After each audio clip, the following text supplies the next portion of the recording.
Hello, this is John Square. Today we are going to review the new Sony truly wireless earphones WF-1000XM3. The previous gen WF-1000X was quite disappointing with its mediocre noise cancellation and frequent connectivity issues. So has Sony made a comeback with these new earphones? And watch the review to find out. Also, if you're here just to see the noise cancelling test, go to the minute mark posted on the video. These are actual tests in a real-world setting recorded using an ear microphone.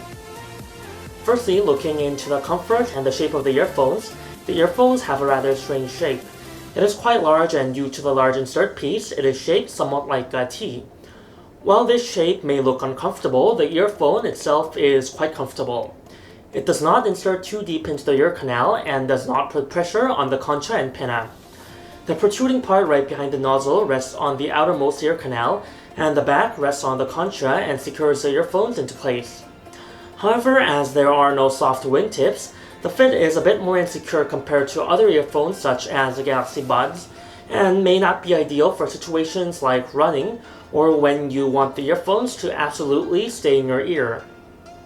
The large design of the earphones have an issue, however, as can be seen with a very big charging case. Compared to the Apple AirPods, it is almost 4 times the size, and also double the size of the Galaxy Buds. While it is not as big as the Powerbeats Pro, it is still more the size of a wallet than a cordless earphone. The silicone ear tips are very comfortable and also are very thick and provide good passive noise isolation. Coupled with much improved and impressive noise cancelling, the isolation of the earphones is second to none. Noise isolation is one of the factors that are often looked over, but is a very important factor in outdoor sound quality.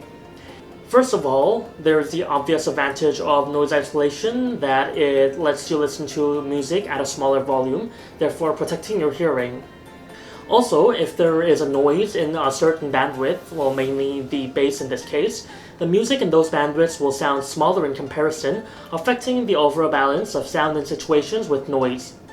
Due to many passive isolation earphones not giving good isolation in the bass areas, the perceived sound is different from situations when there is a lot of noise and indoor situation without much noise. However, active noise cancelling earphones such as the WF-1000XM3 cancels out the bass and the overall frequency range much more equally. Therefore, the balance of sound is less effective depending on whether there is noise or not. Now let's look at the noise isolation performance in a noisy roadside situation with a wide range of frequencies. The noise isolation in the sub-bass at 60 Hz is at 5 dB and goes up to 20 dB at just 100 Hz.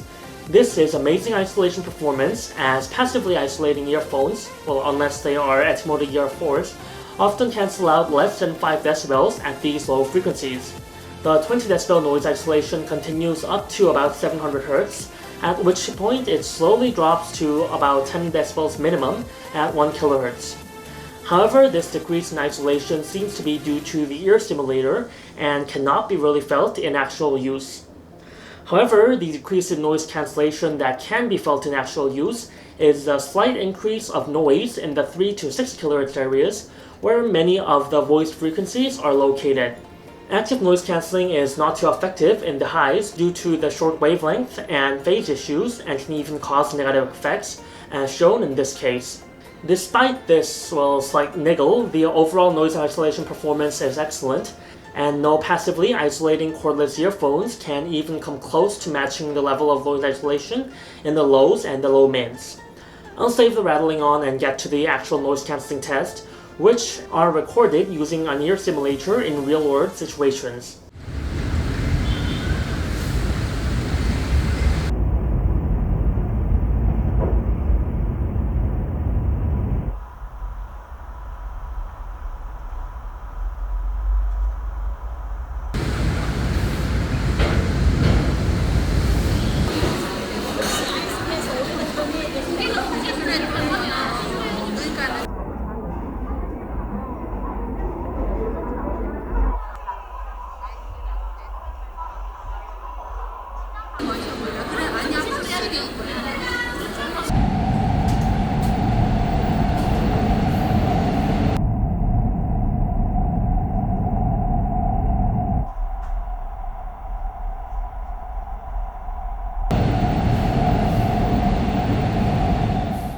When you're holding on the right or left earbud, it quiets down the music and lets in ambient sound through the noise-canceling microphone.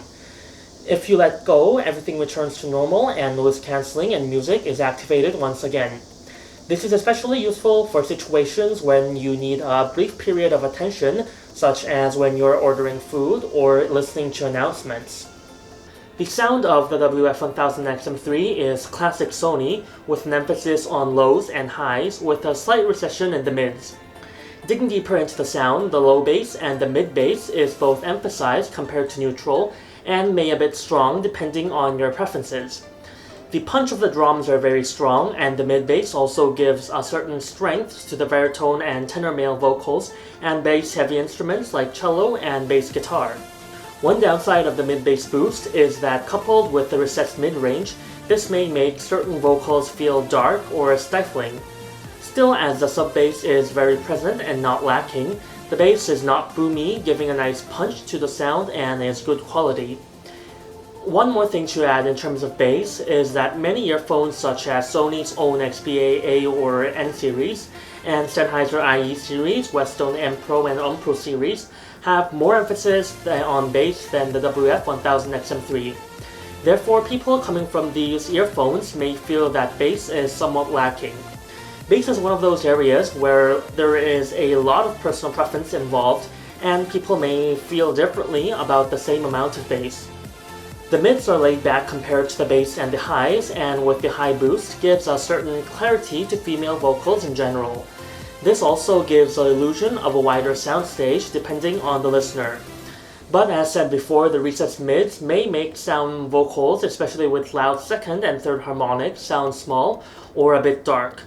Also, the vocals may sound clear and detailed. It is not the most natural sounding and may sound slightly artificial. Having said that, this effect is not too strong, and the added clarity will appeal to many people. The highs are gently elevated, and the extreme high band frequencies extension is also excellent. This adds detail and a sort of breadth to the vocals. While the highs are strong, they are not too strong as an ear piercing. Also, there are no annoying peaks in the highs, making the highs feel emphasized yet smooth and comfortable to listen to. All in all, the earphones add a bit of a fun to the music, enough to be noticeable and enjoyable but not distracting or uncomfortable, and will appeal to many people. Another feature in Sony earphones and headphones is the embedded EQ with killer bass tuning and the 5-band equalizer. This allows me to tune the WF-1000XM3 into a more neutral, natural sounding signature, which is much more to my liking. Since the bass is a bit too strong, well, for my personal preferences, I pulled up all the EQ bands to reduce the bass comparatively. The clear bass feature is not recommending for reducing the bass, as it sort of rolls off the bass, resulting in a boomy bass with decreased punch. Also, reducing the 16 kHz band by a couple decibels results in a much more neutral sound and will appeal to people who want a more natural sounding earphone.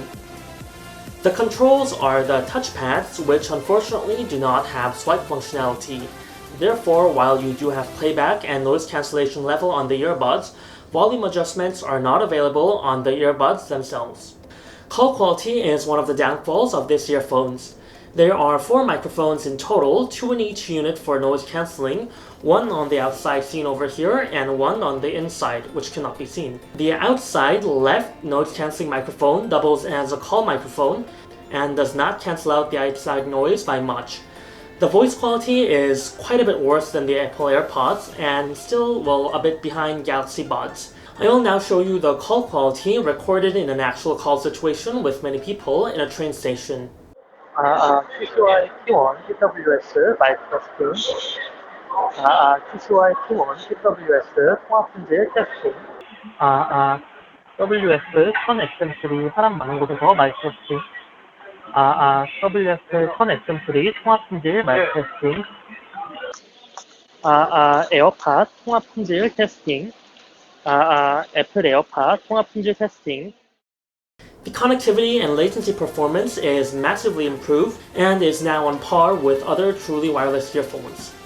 While the left or right earphones sometimes drop out and come back in about 10 seconds, this happens very infrequently, less than once per day with frequent usage.